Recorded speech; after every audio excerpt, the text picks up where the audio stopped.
We begin this hour in Dedham, Massachusetts, where key players in the Karen Read trial are now speaking out following her acquittal in the death of John O'Keefe, including former Massachusetts State Trooper Michael Proctor.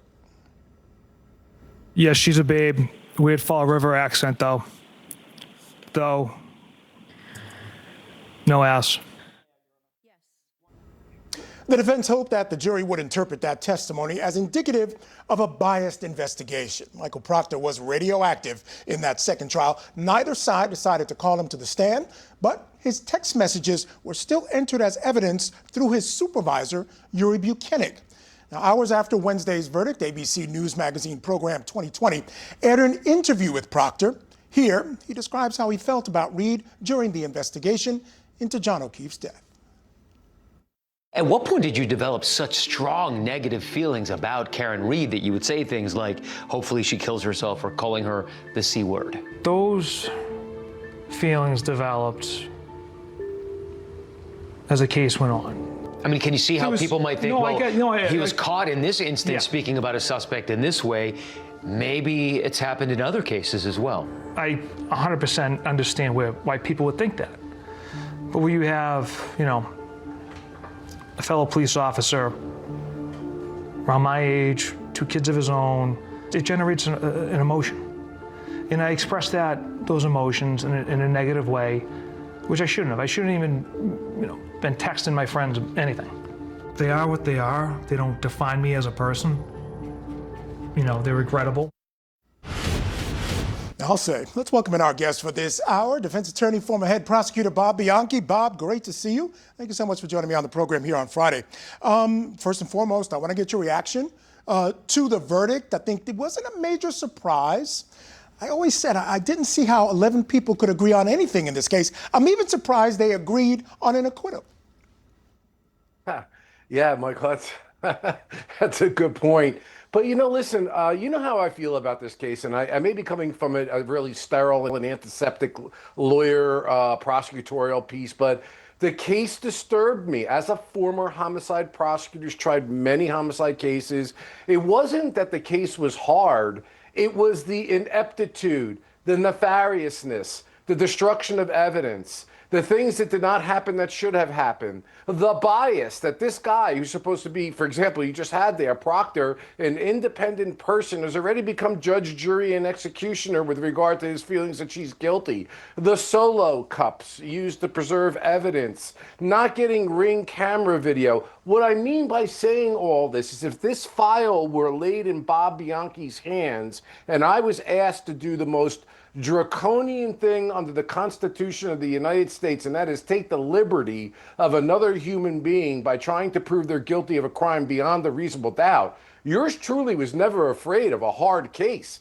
I literally had problems with whether or not it was a truthful case, whether it was a real case, whether or not, in fact, she may be innocent. It's one thing to say she's not guilty. It's another thing to say she's innocent. So sometimes, and I think the jury felt this way, when you don't have that quantum of evidence that can make you to a moral certainty, at least that's how they say it in New Jersey, believe that the person is guilty beyond a reasonable doubt, it is your duty to acquit them. And moreover, as a prosecutor, it's your duty not to bring the case. You may want to hold your nose doing it, but that's what I think should have been done in the first place. This case was doomed from the investigation. Yeah, what the jurors said does kind of back up what you're saying. They say there were holes in the investigation. Now, I mentioned in the lead-in that Proctor became radioactive in that second trial. Neither side wanted to touch him.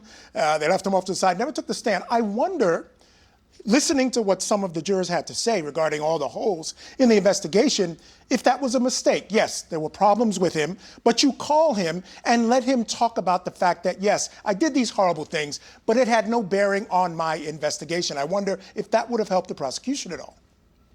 Yeah, it's a great question. And, I was thinking about both calling Proctor or her taking the stand. Like, we can all second guess it up until the time the jury says not guilty. And at that point in time, the defense made the right tactical decisions for sure. The question that you're asking is whether or not maybe it would have been better for the prosecutor to have put Proctor on the stand.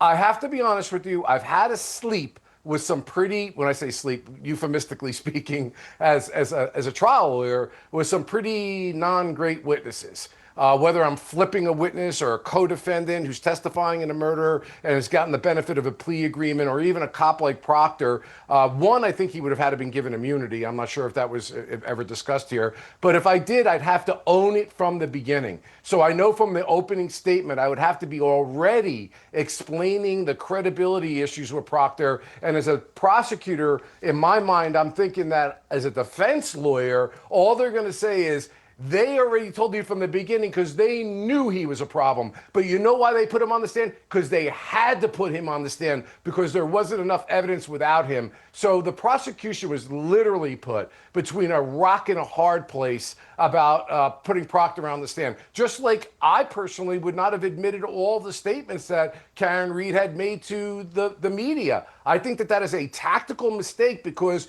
you stopped her from having to take the witness stand. But I guess we could, us armchair quarterbacks now, Michael, I never put a statement in of a defendant that I can think of in a murder case I had. I always was kind of confident I had enough evidence without using the statement, and that forced the defendant to take the stand. I don't know if your audience catches that nuance, because the statements that they put in, with their TV interviews or whatever, is what she testified to without having to be cross-examined.